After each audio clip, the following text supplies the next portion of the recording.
저는 여러분과 함께 죽을 운명을 바꾼 여인, 이런 제목으로 은혜 말씀을 나누고자 합니다. 여러분, 우리가 구약 성경을 보면 참 정말 다양한 사람들이 나요. 인생의 모든 희노애락이 다 있어요. 그런데 그 중에서도 아주 독특한 그 이력을 가진 그 외국인 여인 2명이 나옵니다. 그 사람이 누구죠? 여러분이 아는 것처럼 라합과 룻이에요. 여러분, 라합은 여리고성에 살던 기생이었고, 룻은 나오미 가정의 며느리였죠. 둘 다 외국인이에요. 근데 신기한 것은 이 라합은요, 나중에 다윗 가문에 시집을 가서 다윗의 고조 할머니가 돼요. 신기하죠. 또 룻은 또 다윗의 증조 할머니가 돼요. 그러니까 다윗의 그 고조 할머니, 증조 할머니는요, 다 외국인이에요. 대단한 거예요. 여러분, 옛날에 그 외국 사람들한테 그렇게 배타적인 시대에 그 다윗 가정이 영거푸 외국인 가정을 그 며느리로 맞이했다는 것은요, 굉장히 이례적인 사건이에요. 어느 가문도 이런 가문이 없어요, 보면. 여러분, 우리가 살면서 운명이라는 그 단어가 있죠. 또 비슷한 의미에서 또 숙명이라는 단어가 있어요. 여러분, 숙명은 뭐죠? 바꿀 수 없는 운명을 말하는 거예요. 여러분, 예를 들어서 내가 아무개시에 자녀로 태어났다. 그게 숙명이에요. 그건 바꿀 수가 없어요. 그럼 이민을 가도 바꿀 수가 없고, 호적을 파내도 바꿀 수가 없는 거예요. 그게 숙명이에요. 그러니까 숙명이 운명보다 더 결정적인 그런 뜻을 갖고 있습니다. 여러분, 대신 운명이라는 거는요, 숙명과는 달리 나의 노력, 여하에 따라서 얼마든지 바꿀 수가 있어요. 이게 숙명과 운명의 차이점입니다. 여러분, 그 운명 그럴 때 그 한문으로 보면 운자가 옮길 운이에요. 옮길 운, 목숙명. 옮길 수 있다는 거예요. 그만큼. 운명은 고정적인 게 아니에요. 옮길 수 있다는 거예요. 그것을 실현한 여인이 바로 라합이라는 여인이에요. 라합은 결정적 순간에 하나님을 선택하였고 자신의 죽을 운명을 바꾼 대표적인 여성입니다. 여러분, 원래 라합은요, 자기 인생을 아주 안일하게 살았던 사람이에요. 여러분, 세상에 직업이 얼마나 많아요. 근데 하필이면 하고 많은 그 직업 중에 기생이었습니다. 말이 기생이지 율랑녀였어요. 떳떳하지 못해 수치스러운 그러한 직업을 갖고 있었습니다. 근데 여러분, 사람의 앞날은 알 수가 없어요. 라합의 운명이 바뀝니다. 그녀의 운명을 바꾼 계기는 전쟁이었어요. 여러분, 전쟁은 많은 사람들의 운명을 바꿔버립니다. 죽을 수도 있고 다칠 수도 있고 정처 없이 떠돌아다닐 수도 있는 게 바로 전쟁이에요.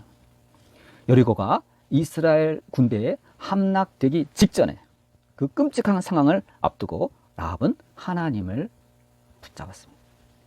여러분, 옛날에 우리나라도 6.25 그 동란 때 많은 사람들이 죽을 고비를 넘겼죠. 참 엄청나게 우리 민족이 고생을 했어요. 근데 오히려 그 6.25 덕분에 하나님께로 돌아온 사람이 의외로 많아요. 여러분, 사람이 중병에 걸리거나 또 전쟁을 경험하게 되면 사람이 어떻게 되죠? 겸손해져요. 그리고 자기 자신을 생각하게 돼요. 그래서 회개하고 하나님께 돌아오는 경우가 많습니다. 또 어떤 분은 소명까지 받고 목회자가 된 분들이 많아요. 여러분, 우리나라 그 역대 그 유명한 목사님들 중에 폐결핵 환자가 많아요. 옛날에는, 지금도 참 고치기 어려운 병이지만 옛날에 폐결핵을 앓으면 대부분 죽었거든요. 그러니까 그때 막 몸부림치면서 하나님 앞에 회개하고 서원해서 돌이켜 훌륭한 목회자가 된 분들이 많습니다. 이처럼 전쟁은 가장 지극히 평범한 사람이라 할지라도 사람의 운명을 이렇게 바꾸는 거예요. 근데 여지없이 라합에게도 이런 일이 벌어졌습니다. 근데 결과적으로 보면 이 여리고 전쟁은요, 라합에게는 축복이었어요. 라합이 올바른 선택을 했을 때 자신의 운명을 바꿔 놓게 됩니다.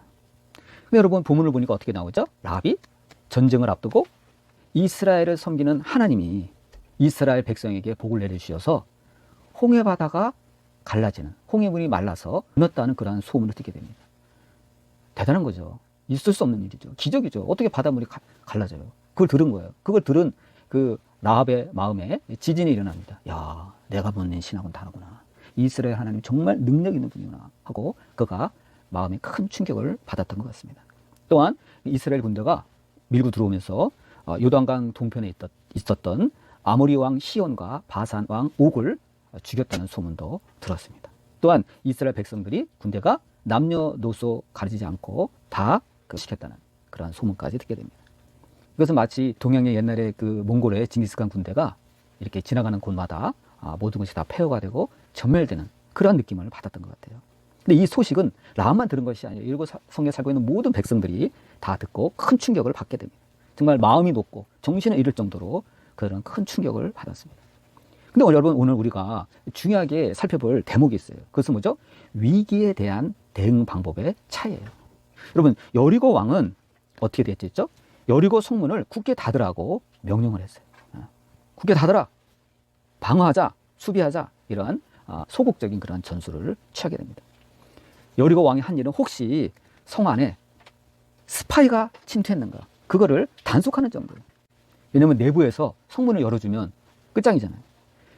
근데 그가 한 가지 믿었던 것은 자기네가 머물고 있는 그 여리고 성벽이 이중으로 돼 있고 굉장히 튼튼하다는 거예요. 그거를 여리고 왕은 굳게 믿었어요. 우린 뭐 성이 끄떡없다 이거. 우리 성벽이 얼마나 두꺼운 줄 알아? 우리 버틸 수 있어. 성문만 잘 지키면 버틸 수 있어. 이렇게 생각을 했습니다. 근데 그게 패착이었어요. 왜냐하면 이스라엘의 정탐꾼들이 이미 간시망을 뚫고 이미 여리고 성 안에 침투했기 때문에. 이렇게 여리고 왕은 이렇게 대응했지만 라합의 대응 방법은 달랐습니다. 라합은 자신의 집까지 침투한 이스라엘의 두 정탐꾼을 보고 깜짝 놀랐어요. 그리고 여리고 성의 운명을 직감합니다. 대세를 읽은 거예요.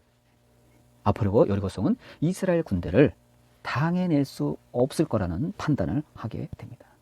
그러니까 여러분, 여리고 왕보다도 이 라합이 이 시대적 대세를 더 빨리 읽은 거예요. 물론 인간적으로 좀 갈등도 했겠죠. 내가 지금 잘하는 건가? 두 정탐꾼을 숨겨주는 내가 잘하는 건가?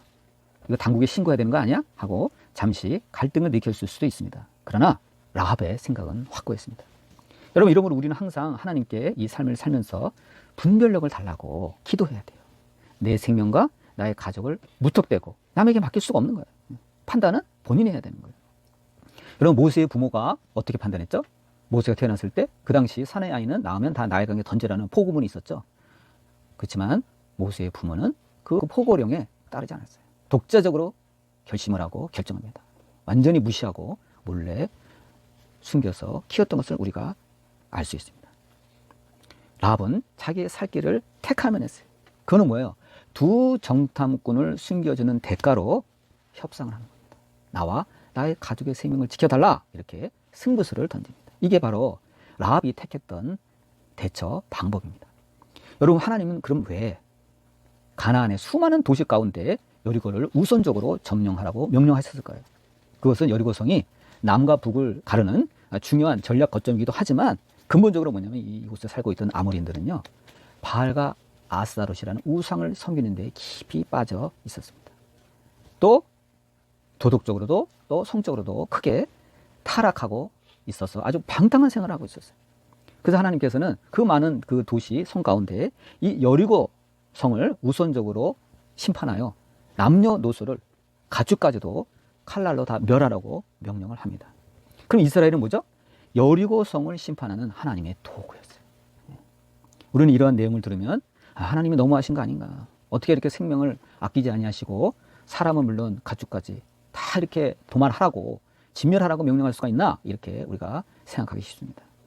근데 여러분, 이거는 굉장히 지극히 현대적이고 인본주의적인 생각이에요. 여러분, 하나님의 시각으로 보면요, 아모리 족속은요, 하나님의 형상이길 포기한 사람들이에요. 일종의 영적으로 보면 사람이기를 포기했기 때문에 짐승처럼 되어버린 것이죠. 여러분, 하나님은 그동안 이스라엘 백성이 애굽에서 가나안에 돌아오기까지 400여 년이나 되는 시간을 누구에게 줬죠? 아모리 사람들에게 준 거예요. 시간을 줬어요. 회개할 시간을 줬어요. 그러나 그들은 회개하지 않았습니다. 회개가 없었기 때문에 아모리 사람들은 심판을 받은 것입니다. 여러분, 우리도 살면서 크고 작은 죄를 지게 됩니다. 아니란 생활에 빠질 때가 많아요. 또 살다 보면 퍼뜩 정신이 들어서 내가 그걸 잘못했구나 하고 회개할 거리가 생각날 때가 있습니다. 그럼 여러분, 어떻게 해야 되죠? 회개해야 돼요. 하나님이 시간 주실 때 우리는 빨리 회개해야 됩니다. 하나님 앞에서 반복되는 죄, 크든 적든 하나님 앞에 회개해야 됩니다. 계속 미루고 있으면 어떻게 되죠? 하나님이 참다 큰 화를 내십니다. 당시에 라합은 이러한 환경에서 있었고 또 떳떳하지 못한 그런 기생 노릇을 하고 있었던 거예요.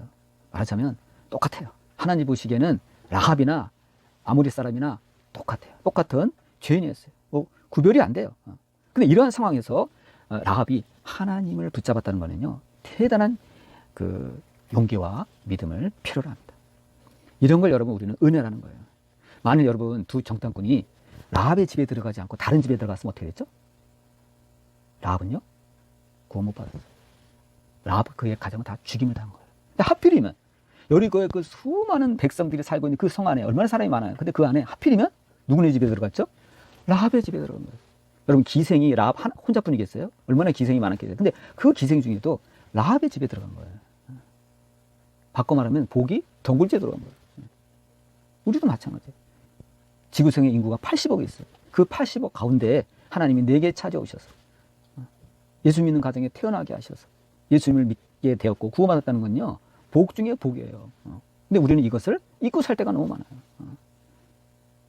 이걸 절대 잊으면 안 합니다. 하나님의 은혜예요. 근데 우리는 이걸 외면할 때가 있어요.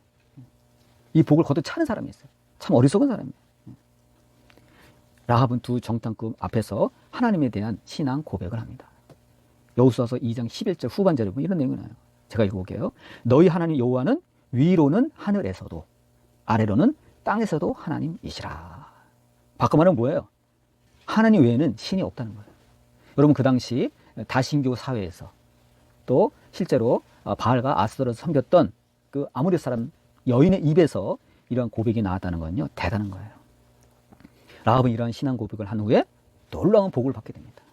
여러분 성경을 보세요. 그래서 신앙 고백이 중요한 거예요. 하나님 앞에 나의 심정을 토설하는 게 굉장히 중요해요. 그러고 나면 하나님은 항상 뭘 주시죠? 복을 주세요. 라합이 그래서 복을 받았어요. 라합은 이 신앙 고백을 한 후에 놀라운 복을 받게 됩니다. 바로 가나안 정복 전쟁 와중에서, 특히 이 여리고성 전쟁 과정에서 본인의 목숨도 살리고 자기 집에 모여들었던 모든 가족, 친척들의 목숨도 살리는 주인공이 됩니다. 얼마나 그 가족과 그 친척들이 고마웠겠어. 야, 너 때문에 살았다. 주변의 친구들 다 죽었어. 너 때문에 살았어. 얼마나 칭찬을 받았겠어요. 그러한 복을 받았습니다. 두 번째는 뭐죠? 더 놀라운 거예요. 기생 출신에도 불구하고 이스라엘의 남자 살몬이라는 사람과 결혼합니다. 이 살몬이 누구예요? 다윗의 고조 할아버지. 고조 할아버지하고 결혼을 했어요. 이게 제 생각인데 그 고조 할아버지가 이 라합의 출신을 몰랐을까요? 알았죠. 아모리 여인이고 또 직업도 기생이야. 근데 어떻게 받아들였을까요? 아마 이 정탐꾼을 살려줘서 이스라엘에 하여금 큰 전쟁에 승리하게 한 그 용기와 그 공헌, 그 결단력, 그 여정부 같은 기질, 그런 걸 높이 샀던 것 같아요. 그리고 결정적으로 이 여자가 하나님에 대한 고백이에요. 너희 하나님 같다 하나님이 없다. 땅에서도 유일무이하다. 그런 진실한 신앙 고백에 반했던 것 같아요. 그래서 라합은 다윗의 고조 할머니가 됩니다. 그래서 예수님의 조상으로서 족보에 당당하게 오르는 기염을 토하게 됩니다. 여러분, 우리의 믿음이라는 것은 이처럼 행함으로 증명하는 겁니다. 여러분, 생각 갖고는 부족해요. 생각은 누구나 하죠. 근데 그것을 실행할 수 있는 것이 진짜 믿음이에요. 그럼 여러분, 우리는 어떠한 상황에서도 라합처럼 믿음으로 대응해야 됩니다. 어려운 일을 만나면 낙심하지 말고 이것을 오히려 하나님을 만나는 계기, 하나님을 붙드는 계기로 삼으시기 바랍니다. 그러면 위기가 기회가 돼요. 그럼 우리의 운명이 바뀌어요. 이게 나의 숙명이거니 하지 말고 하나님을 붙들고 믿음으로 고백하고 나아가면 세상 말로 팔자가 고쳐지는 거예요. 여러분, 라합은 보통 팔자가 고쳐진 여인이 아니에요. 이런 팔자가 없어요. 완전히 천지개벽의 팔자가 고쳐졌습니다. 아무쪼록 이 라합의 믿음을 본받아 우리 모두 믿음의 상을 받아 누리는 저와 여러분 되시기를 주님의 이름으로 축원드립니다. 아멘.